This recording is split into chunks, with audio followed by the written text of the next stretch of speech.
जीभ लटकल हुई गले मुंड माला, देखी ह भवानी जी के तन हुई काला, कि जे करम मुहावा पे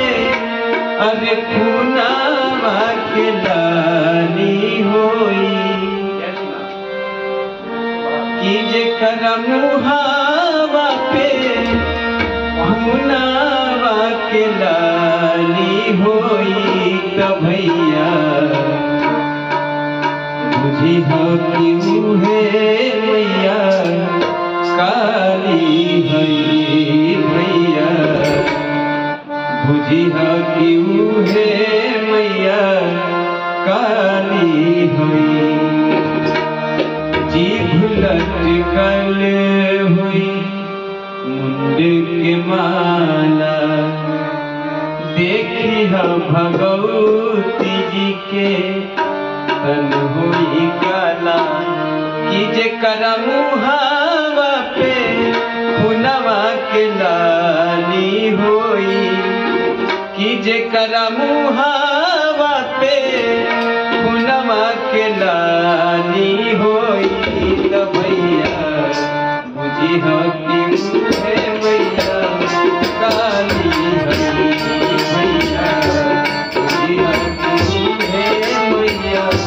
काली हई। जीभ लटकल हुई मुंड के माला,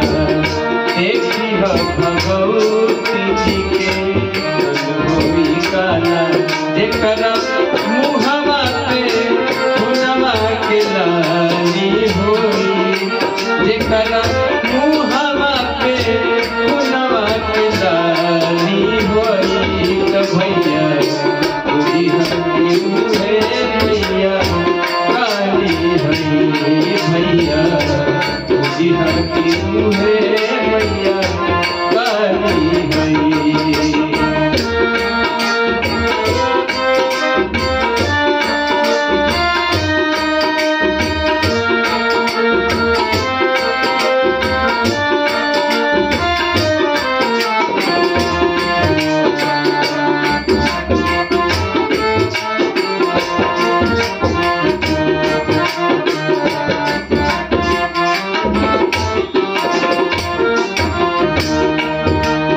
ममता मैया शक्ति कहानी, ऐसन रूप बना लिहली काली,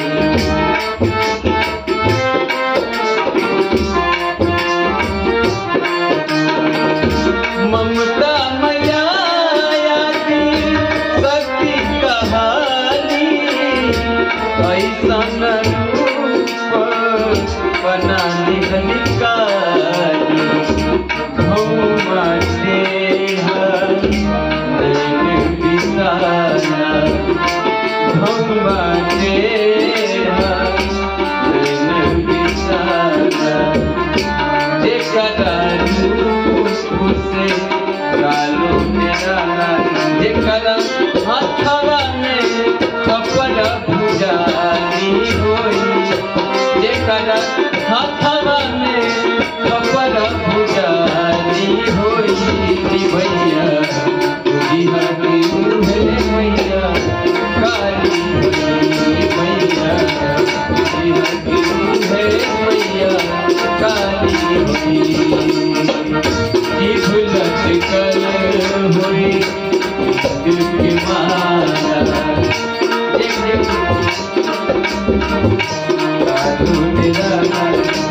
हथवा में कपड़ा भुजाली होई, त भैया बुझी हो कि मुहे मैया काली हई, भैया बुझी हो कि मुहे मैया काली हई, भैया बुझी हो कि मुहे मैया काली